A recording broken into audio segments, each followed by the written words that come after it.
Hello everyone, hi I am Mansi Yadav और आज मैं आप लोगों के लिए लेकर आई हूँ फायर क्वेश्चन की लिस्ट। 5 क्वेश्चन इसलिए क्योंकि ये एमएसएन सेकंड के ऑन्कोलॉजी से इम्पॉर्टेंट क्वेश्चन है। इस चैप्टर से सबसे ज़्यादा क्वेश्चन पूछे जाते हैं और ज़्यादातर लॉन्ग आंसर में 10 और 5 मार्क में क्वेश्चन पूछे जाते हैं। तो शुरू करते पहले क्वेश्चन से, जो कि है fill in the blanks.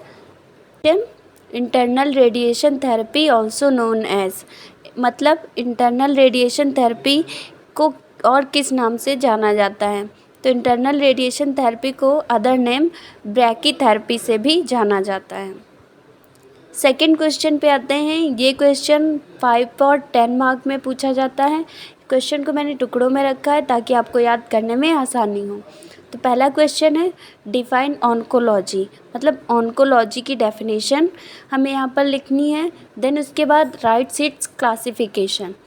Right its classification मतलब हमें कैंसर का क्लासिफिकेशन लिखना है।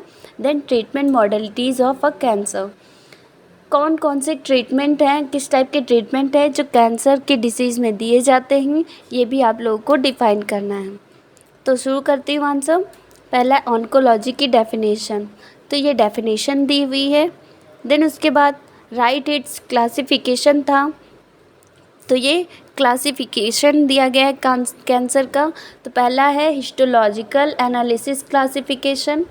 देखो इसका मतलब ये है कि हिस्टोलॉजिकल मतलब होता है, हिस्टोलॉजी का मतलब होता है स्टडी ऑफ टिश्यू, और कैंसर सेल और टिश्यू की डिसीज़ कंडीशन है, तो उसके बेसिस पे कैंसर का क्लासिफिकेशन दिया गया है। देन उसके बाद ऑन द बेसिस ऑफ जैसे डिसीज़ कैसे बढ़ती है किन किन स्टेजों में, उस बेसिस पे क्लासिफिकेशन है। उसके बाद अदर स्टेजिंग क्लासिफिकेशन आता है टीएनएम क्लासिफिकेशन। तो यहाँ पर आपको 3 बेसिस पे कैंसर का क्लासिफिकेशन बताया गया है। उसके बाद ट्रीटमेंट मॉडलिटीज़ ऑफ कैंसर बताया गया है, जैसे surgical intervention, radiation therapy, chemotherapy, gene therapy, stem cell and bone marrow transplants, immunotherapy.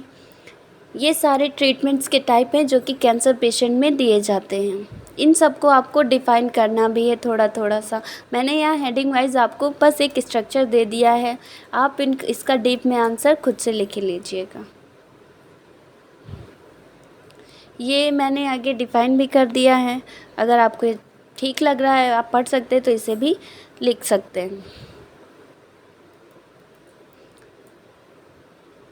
Now next question, come to the next question, that is what is cancer।